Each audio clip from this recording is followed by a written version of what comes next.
And we're back with another episode of Today and Tomorrow in Scottsdale. I'm Don Henninger, and joining me, as always, is my podcast partner and Scottsdale lover, Kevin Maxwell. Did that do okay with that? Who doesn't love Scottsdale? Oh, you got to love. When you have the mayor in the room, you got to talk about loving Scottsdale, right? Yeah, we all love. I think all of us love Scottsdale. That's where we all totally agree. That's for sure. So, Kevin, for the next 2 episodes, we're going to dig into the campaign for Scottsdale mayor. And today we get to visit with Mayor David Ortega, who is running for re-election. Next week, we'll meet with his opponent, Lisa Borowsky. But welcome, David, and thanks. Hey, thanks just for your service to our city. People don't say thank you often enough. And doing service to the city, that's in this day and age, that's no easy feat. So thank you for that. Well, I do get a lot of positive reinforcement. I was at the post office. Someone said, "You're doing a great job." I said, "You do a great job for me." That was the postal employee said that? Yeah, the postal employee. Okay. Yeah, and my wife was at a shop the other day and buying some shirts, and the clerk said, "Gee, what does your husband do? People don't buy white shirts." And then she said, "Well, he's a mayor." And she kind of lit up and she said, "Well, I met him 4 months ago. He came through here. I love the guy. He gave me his card, and I tell everyone who comes into the store to vote for him." Now, this is a true story. That's campaigning right there, isn't it? Yeah. And speaking of your lovely wife, Rosemary, I was at a Scottsdale leadership event this morning, and we were talking about Rosemary, and we all agreed how much she's wonderful. She is terrific. She is fantastic. We all love her. Absolutely. So a little background here. David is a 45-year resident of Scottsdale. He says the city shaped him as a parent, as a Little League coach, as a businessman, and we know you're an architect, and as a church and community volunteer. And he's on more boards than we certainly have time to list here today. The list goes on and on and on. You guys compare the number. He's going to win for sure. But so to say Scottsdale is in your blood would be an understatement for sure. So let's dig into the issues, Kevin. What do you think? Sure. And let's start with growth and development. It's one of our favorite topics, right? Because Scottsdale is known for its unique character and its unique charm. So how would you balance preserving the city's character with the need for future growth and development? And then what do you believe the mayor should do? What's the role for the mayor in supporting affordable housing, especially for middle-class families and essential workers? Wow, that's like 4 questions. I know, right? We're starting off with a bang. For me, I grew up in a small town, Globe, Arizona. And for me, as an adult, time started here in Scottsdale. So I was a 22-year-old with an architecture degree and an exciting job with a remarkable architect. Knowing that we really come from a small town vibe. That's what Scottsdale had. However, we've always had the hospitality mode in Scottsdale, and we depend on welcoming a spirit. There was always an interesting client coming through the door. Sometimes they may want something that really didn't belong in Scottsdale, and I grew to be able to tell clients that, it may be better in Midtown Phoenix or somewhere else because it won't get the reinforcement that it needs to be successful here. Over a period of about 20 years, I was involved, and I've always had an office in Old Town Scottsdale, which has been great because then the personalities that run the businesses, own the buildings, and try to organize one another for the betterment, whether we need better lighting, landscaping, other accoutrements that make the city neat. So that's the cohesive part of it that I've enjoyed being a part of. It's true. In 2000, I was elected, and actually one of the projects that led me to that was the failure of the Galleria. The Galleria is just across the way here. It was built 1 story too tall, and certain concessions were given, and they actually altered the road, was creating a Y in that. It's hard to imagine with the down ramp and all that stuff. And literally, it was overbuilt, and it was one of the worst lessons that Scottsdale could undertake. So for 9 years, it only lasted about 17 months before it went belly up. Is that right? Yeah. I remember when he did that, but I didn't realize it was such a short period of time. Oh, yeah. I mean, it barely opened when the couplet was open, but at the same time, it closed by 1991. Well, in 2000 or 1999, I said, guys, You've got a hole in the road. The configuration's horrible. The Galleria looks terrible because it looks like bullet holes where they removed the signs. I mean, huge holes, and it was abandoned for 9 years. So I drew up the fix that you see today. And all it is a conventional intersection. I took it to a downtown group, and I got an applause. And they said, "What are you going to do?" And I said, "Well, I'll take it to council." I took it to council as a petitioner, and they said they would study it. It cost $60,000 to study it. And at that point, I said, "Well, I'll run for mayor." And on the platform of fixing that. When government makes a mistake, it should fix it. And I was elected, and the first thing we did was fix the road. It was the first agenda item that we approved. They asked, "How are you going to pay for it?" Well, the Galleria owed the city $130,000 a year. They owed the city $1.3 million, and that had been uncollected. It was based on an IMAX theater that would generate money, and that's how they got the extra floor. So there was, but that closed again within 18 months. So I knew there was a debt owed, and we ended up collecting that in parking. I think when we're looking at solutions, they do come from good design. As we talk about, what I've seen, I came to Scottsdale when we had, it's kind of easy to remember. In, I think, 1978, there was 78,000 or 80,000 people here. And it grew in 80,000 increments about every 20 years. So we went from 80 to 160 to 240, plus all the guests and so forth. And that's really a success story that I'm a part of. And it's, a pleasure to get into these periods when we walking into decision points. We'll talk about Prop 490 and how things age and how things need renewal. And I've been able to renew so much of Old Town all the way up to the airport with new projects. That means new investment. Scottsdale attracts new investment. Things are expected to wear out. If they don't, we change them anyway. If you had a great restaurant, it's got them. After about 20 years, someone's going to say, "Let's do some changes on this."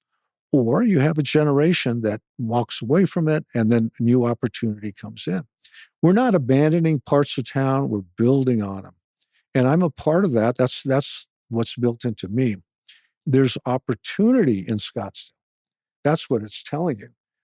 One restaurant I redid 4 times. Over a period. Yeah. It's where the herb box is now. In fact, I did that whole center. You're familiar with that center. But it was more of a, kind of beaten down hacienda look before I took it and made all these other improvements. And then it went through, again, an optimistic outlook for a business return that employs people, keeps people happy as they visit our city. And it's a great thing. That's what I love about Scottsdale. You asked me at the tail end of that, what about affordable housing? If you want to come back to that issue, I'd be glad to, because now as mayor, I'm in a better position to speak to that. That's a tough issue right now. So what I'm hearing you say, I think, is design plays a big part on maintaining the character as you look at future growth and development. Right. Is that the lesson I'm hearing sort of through that? That's kind of what I'm hearing, right? Well, typically, in the business world that I come from, when we invest something, we never want to break even, right? We never want to just tread water. Typically, in the government perspective, it is just break even. And that's one mentality. You'll never make money with police or fire, but you will actually in safety, security, and a great place for your investments. So actually, it does pay back to have healthy public safety. When you look at how the investment will come and depreciate, then that's normal as well. I've heard, I sat with owners. I've had the Phoenix Zoo was a client of mine as an architect. I've had, married couples as an architect. I've had injury lawyers as an architect. I've had hospitals, and boardrooms of people. So I kind of got used to that um, uh, multiple point of view, guiding some decisions, looking at your parameters, and then visualizing how to make something work. It's a skill that I think that I know that I've developed over a period of time, and it's also what I get back to. I call it player coach. I'm a player coach. I'm in the game. I know when to pass it. I know when somebody else can take the credit. There's a lead. You never throw where your person is. You throw where they're going to be, and that's important. We have our own skills. Each a council member does, and that's a good thing. I find that that description of player coach. I used it with a Harvard group, and they kind of liked that. It's actually a very productive way to share the success. Yeah, as you go. Mayor Dave's the original John Havlicek of Scottsdale. There you go. Right. So before we let go of that, just one or two sentences on affordable housing, because that's a big issue now. A lot of people are talking about it. So what is the role in terms of, from a mayor's standpoint, but also from a city standpoint, how can we balance that issue down the road? Because it sooner or later may come back to hurt us a little bit, right? So how does that affordable housing development balance? Well, whatever it takes to develop affordable housing for people that can. I'm glad to discuss that. Yeah, let's talk about that. Okay, so I'm the first mayor to put millions of dollars in our budget for affordable housing. So I did that the first year in office, and actually I had a little rub back from a council member, and we put in 10 million. There are many degrees of affordable housing.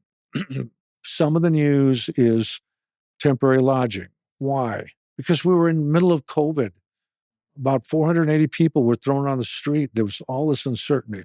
There were emergency funding. I've been involved with Chrysalis Shelter. I did their first shelter building. There's domestic violence shelter. There's the workforce shelter, housing, police and fire, whether they're able to, purchase. By putting 15 million now into the budget, it starts at the top. Now, when I went down to the Capitol and entered the conversation, and people knew that now we had money, and I put the challenge out to the nonprofits that are successful. They were now welcome to come through the door with their expertise. However, a lobbyist told me, he said, "Yeah, I heard that Scottsdale put 15 million, and that was so out of character for Scottsdale." Now, that was an honest statement. And this guy was a lobbyist, and yet he knew that there were, positive examples with many groups, Diana Devine and her group, and many things that are successful. And my response to him was, not anymore. We can do something, and we're actually on the verge of a couple deals that will involve some housing close in, and with reasonable density, and it is,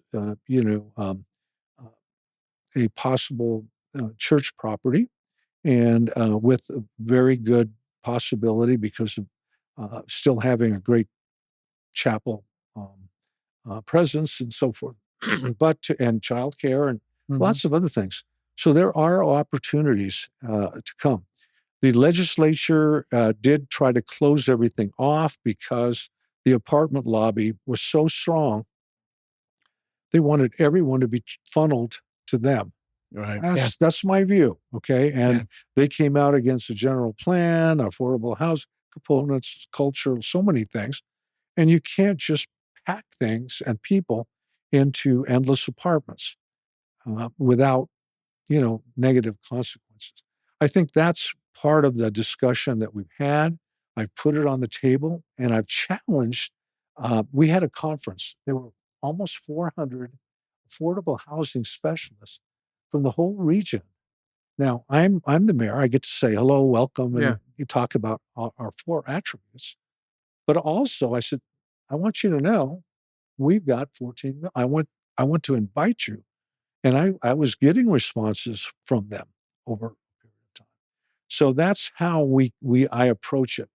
It has to start from the top, a willingness, and there's a market there, obviously, but it's been outpaced by certain zoning decisions that have raised the value of property beyond what is marketable for affordable. And that's a shame, because when speculators have a zoning for whatever it is, 24 units an acre, and they want 74, let's just go for 100. Then the seller of the property, he's happy. The other guy's got to figure out how to make it, and he's not going to sell. It keeps ratcheting up, and that pushes the middle sector out. It's a shame, but that's a fact. It's life. That's right. If the zoning were just left moderate, it would settle it all down instead of being speculative. Yeah, good point. I understand. Ken, let's take the next one. Yeah. Hey, Mayor, you touched on it briefly a minute ago, so let's go ahead and bust into it. 490. Sure. Right. Okay. So we have a 0.15% sales tax for preservation parks. Yeah. You've come out in favor of it. Sure. Lay it out for us. Well, sure. About 2 years ago, we have an excellent treasurer. We look at our book and our bottom line. The city has $20 billion in assets. That's replacement costs. The actual book value might be about 12 or 15. Well, things depreciate. Mm-hmm. And we're coming off an acquisition stage where we're buying not just the preserve, and that tax is expiring, but we're also coming off having more obligations for maintenance and operations for our 48 parks. They're wearing out. Now, typically, so when we looked at it, we assigned a study group, was nominated, 9 people were nominated. They studied it. They had 22 meetings. People were invited to participate. Thousands of people, about 2,000 responses. And most important, the police and fire were asked, hey, how can we supplement these public areas with safety? And, they can have a shift A. Well, what will it take to get a shift B there? How can my family feel better and safe, or replace the ramada that's crumbling in a certain location? Some of our parks are 30 to 60 years old. We came by consensus. We looked at it. And of course, then came the little the rock throwers. Mm-hmm. But essentially, I believe the police and fire, when they say we can add shift B here, it can work as such and such, and that's worth so many dollars. It's set up as not as a property tax, but it's set up as a sales tax. I believe at least that's like an enormous discount. Same way with the preserve. The 0.2% was probably paid because of our high volume of 9 or 10 million visitors. Mm-hmm. I believe at least a third of it was paid by non-residents, which means we want to enjoy our amenities. That's good. They want to enjoy the preserve. Now we're in the position where their sales tax dollars will go for the maintenance and the beauty and safety aspects citywide. And if you look at some of the older parks at Paiute, that's really in bad shape. My Rotary Club adopted what became Garfield Park. We did that in 1994 and put in some equipment. But it wears out. Mm-hmm. And frankly, other municipalities just grind it down. It disappears. If it got dry rot, it's just gone. Right. And that's not the Scottsdale way. So we don't want to lower our standards. And it's for pennies, and it doesn't involve services. Scottsdale services, whether you go to a professional or even if it also doesn't include gasoline. We don't have a city sales tax in the gasoline fill up that you make. But what are we doing is we are providing a sales tax that's collected in Scottsdale and stays in Scottsdale. Now, one of the big twists and turns that we had during my administration is the rental tax for the apartments went away. So when the zoning attorney said, "Oh, I'm going to have 500 units, the rent's this and that, and it's going to raise you, $180, 180,000 times 10 years," and that's all gone. That's all gone, and it was taken away at the state level. They can't touch this 490 sales tax, and that's a good thing. We want local control. We want local value for what we build and what we own. I'm a positive person. I believe that it's not just a debt. I've been here 45 years. I paid a lot of taxes. I'm a beautiful and I'm proud to pay for the school district schools that my kids went to, the senior center. When I first was elected in 2000, we had a bond issue. And it went to the vote. Actually, at council, it was a referral, and the vote was 4-3. I was the deciding vote to put Bond 2000 on the ballot. Okay, that is the McDowell Aquatic Center, the senior, Granite Reef Senior Center, the new libraries, the new fire. I mean, these were assets you couldn't live without. Right. And people voted for it. We proudly own it. And when it wears out, that's why we have now an operations maintenance that will buy the brush trucks to go put out fires up there. It will assign safety rescue teams to that area, and will double the number of park rangers. Right. There you go. Yeah. Now, if I'm walking along and with my family, there's a park ranger. Well, that's nice to see him a little bit more often, right? Good point. It's a good thing, and they have certain abilities to cite people and help people and offer assistance. That's a lot of TLC. I've been told I'm a dog dog lover, and we have dog parks. We're number one dog friendly city. We got so many accolades, and it's because we step up. We step up and take care of business, and it's something we can all appreciate.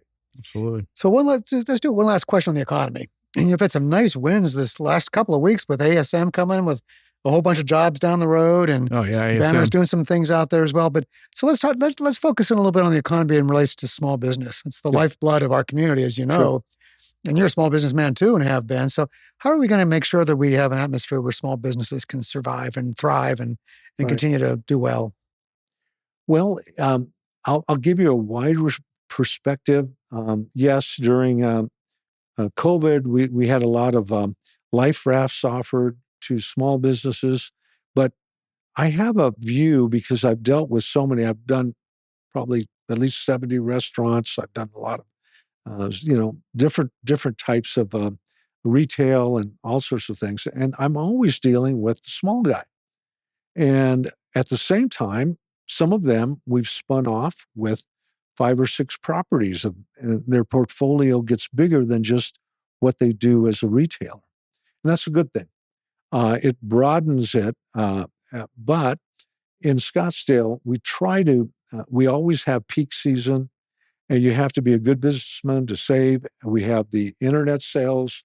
We have the, third door, the front door, back door, and the internet door. So I encourage that. We have a strong economic development team. And I'll share this with you because this is something that I know why the Galleria failed, trying to do more corporate retail. But basically, Fashion Square is the largest, most successful mall on a cul-de-sac. There's no off-ramp directly from the 101. That's right. You got to go this way or that way. And why is that good? because when you go there, you're going to stay there. You're not just going to zip in, zip out. Mm-hmm. So Scottsdale has that appeal that as well for Old Town or businesses, in some of the business districts. Take your time, look at it, enjoy it, find value, meet the vendors. And I walk into stores all the time. I've been doing that for 30 years. A lot of people know me. It's really pleasant. Yeah. I learned that in Globe because my folks had a, conventional store there.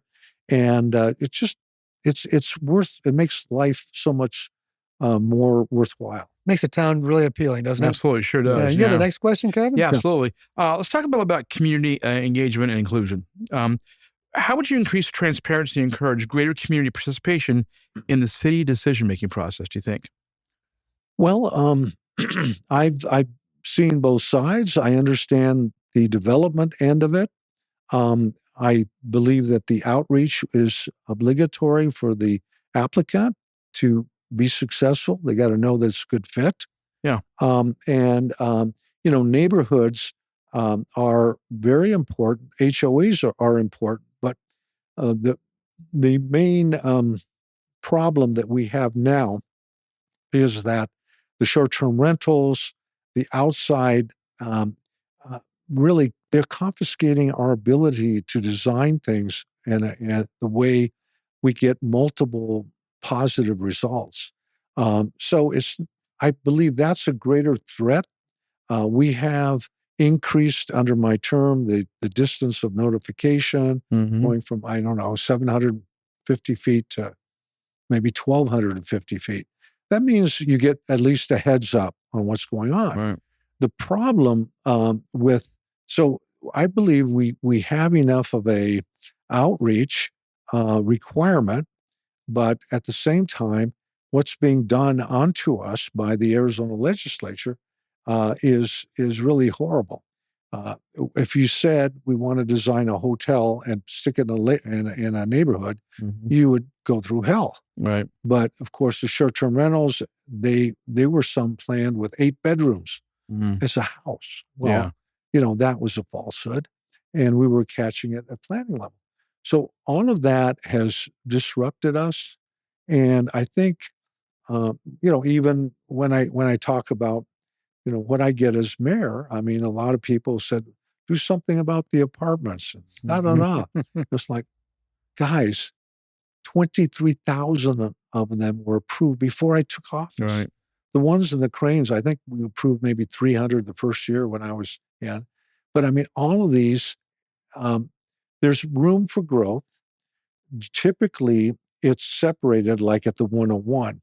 That's why I've approved them where the jobs are, and not trying to replace Old Town with walk-up apartments or something like that. You got to maintain the character of Scottsdale, and I know that very well from being here for so long. Yeah. So let's talk a little bit about traffic too. There's a whole lot of people commute to Scottsdale every day to work here. Right. And big developments like ASM even, which eventually could get up to 1,200 jobs. Most of them will probably be coming from outside the city as well. So we've got congestion here, like a lot of cities do. What are some of the plans and some of the solutions we might have for some of our traffic congestion? Well, and these are areas where, I differ from my opponent. First of all, we're all part of a county interlaced traffic road system. And I do support Prop 479. I supported Prop 400. Prop 400 gave us the 101, gave us the 202, put out the 303. I don't take it often, but it's way out there. Yeah.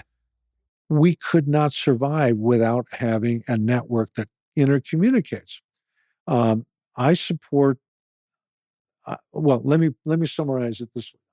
I believe, and I do support that measure. It's a half-cent tax, but I support it because all good roads should lead to Scottsdale. If there's a decent road coming from Phoenix or Tempe, and will get my customers, my visitors, my relatives, my workers back and forth, then I'm for it. It doesn't mean that my streets have to be 8 lanes wide. because, I mean, I want to make sure that those other streets that are safe, well lit, well maintained, and so forth. And that's why I serve on MAG. I served on MAG when Prop 400 was passed way back when, and now it's kind of deja vu with me. But you see those results. That's why I also mentioned, how could we live without, Cactus Park Pool? How could we live without McDowell Aquatic Center? Those are part of a bond. We stepped forward and took care of it. Good point. If you don't, it's just going to decline. And we do have severe weather of heat. Now, other air regions have cold, but the heat is really rough on our road system.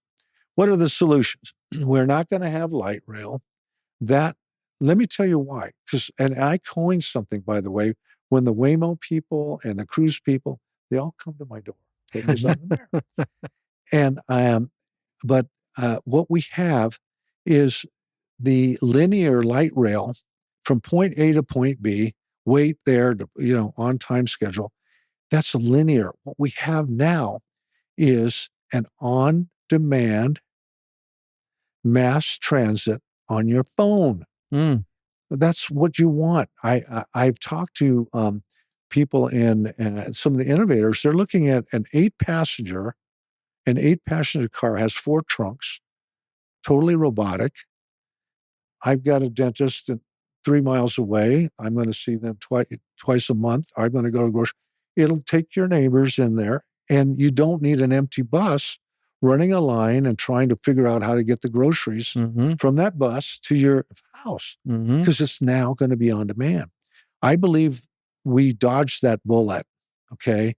Because building light rail, we don't have the density, but we do have the appointment style, and we all have our own kind of clock to work with. So that's how we're going to bypass that and that hard rail situation. In Washington, D.C., their metro system's 20 years old. It's all falling apart. It's leaking. There's no money to fix it, and they're stuck with that. Right. There's all of those investments that now we can take advantage of the best technology to overcome it. So you're saying innovation will replace what would have been a light rail system, perhaps?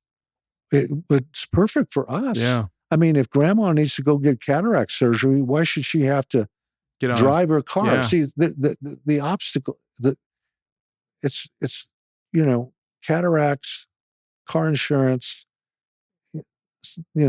nighttime, they'll all take your keys away. Yeah.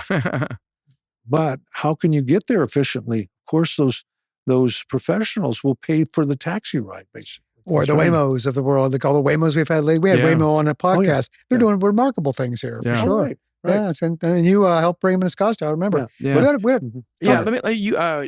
so good at segueing on this. He doesn't even know he's doing it, but he's talking about heat a minute ago, and I want to talk about an issue real quick that was front and foremost in our community conversations about a year ago, and that is water.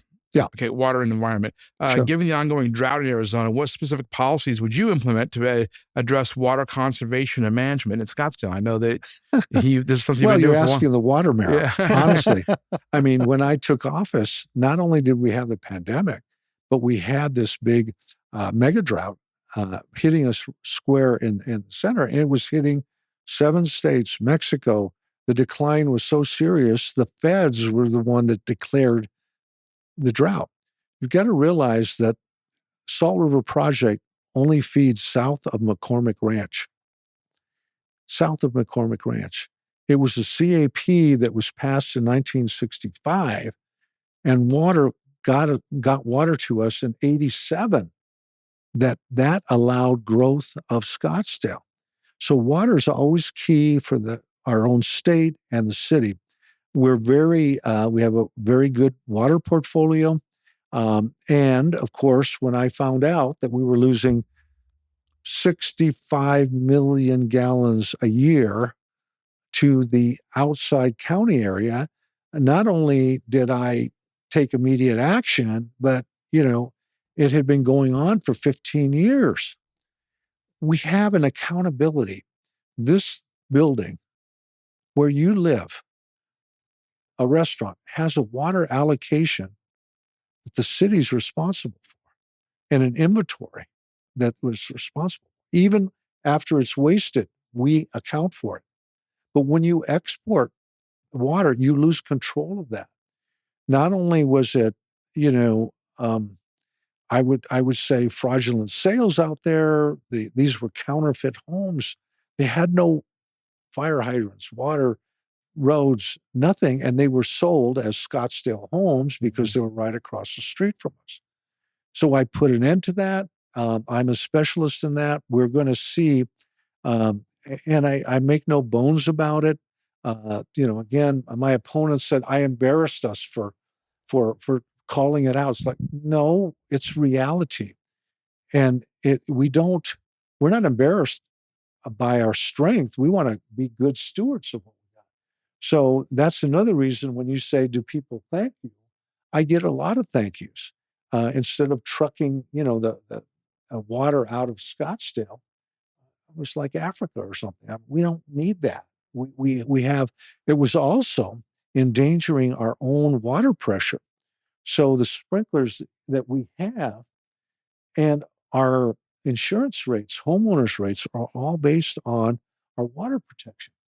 And there were even cases where they were poaching. I mean, we had to put locks on our hydrants.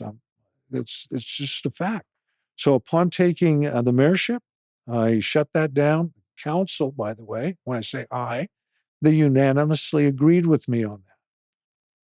And business people up near Troon that had the trucks going by, they all agreed. Why are we doing this? The results are they're going to build their own system. Have a great day. Build your own system out there.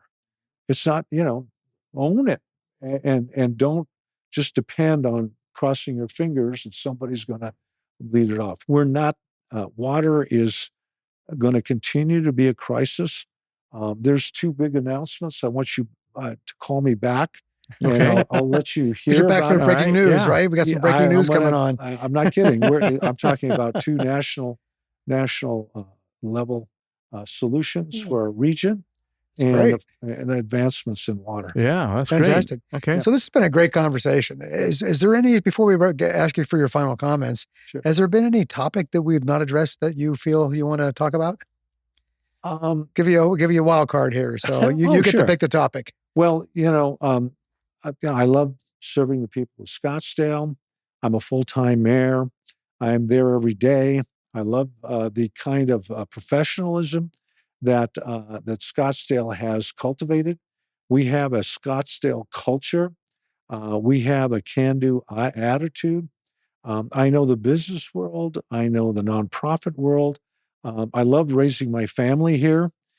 People ask, when were the golden years? And, it's like when Allie and Luke were at Mojave, and Pueblo, and moved on, had a great foundation and education. And then just the personal contact. We have so many events that we're proud of, but it takes a lot of backbone and, public safety to make that happen. I was just at the Real-Time Crime Center, which is in full operation, and that helps assure us that, we have eyes in the air, on the ground. We don't want to have any blind spots, and that's a good thing. And I'm always welcoming when someone has a point they want to make. I actually thank you for mentioning that, because we could do something about it, or we'll refer you to have a winning solution. I'm really grateful that we can converse openly.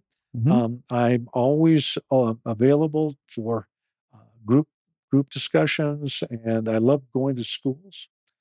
I love being out, church, school, business world, sports world. And I get to throw out the first pitch for fall.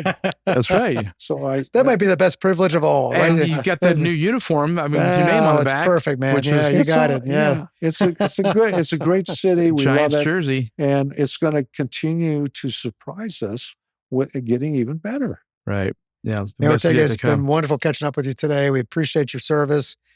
Appreciate your time today. Good luck on your campaign. We're getting down near the final stretch, so good luck with that. And we'll stay in touch. And we want to hear about that breaking news not too far down the road.